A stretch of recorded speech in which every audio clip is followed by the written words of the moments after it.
अस्सलाम वालेकुम जी। इस वक्त मैं मौजूद हूँ बेड़ी नगर जिगा गली के मुकाम पर, और ये आप देख सकते हैं कि मेरे पीछे जो घर है ये भी बिल्कुल जो है टूट फूट का शिकार हो चुका है। और अभी जो है ये दीवार जो थी ये पीछे थी, ये भी आगे आ चुकी है। और वो आप सामने देख सकते हैं कि ये घर का क्या नज़ारा है। ये ऊपर जो बड़ी बड़ी बिल्डिंगें इमारतें बनाई जाती हैं उसकी वजह से ये जो निचले मकामी लोग हैं इनके लिए बहुत ही खतरा होता है। ये आप पीछे भी देख सकते हैं, एक ये घर है, एक ऊपर घर है और एक इससे भी ऊपर घर है। ये तीनों घर जो है मुतासिर हो चुके हैं इस लैंडस्लाइड की वजह से। तो बराए मेहरबानी मैं हुकूमत से दरख्वास्त करूंगा कि ये भी जो मुतासरीन हैं इनके लिए भी कोई ना कोई फंड जारी किए जाएँ।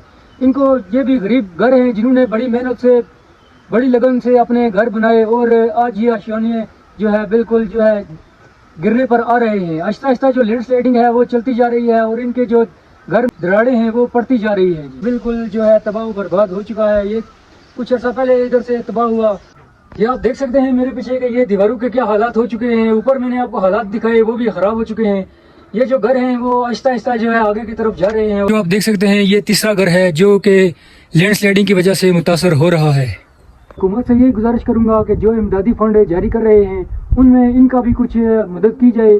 ये भी गरीब घर हैं और इनका भी कुछ ख्याल रखा जाए।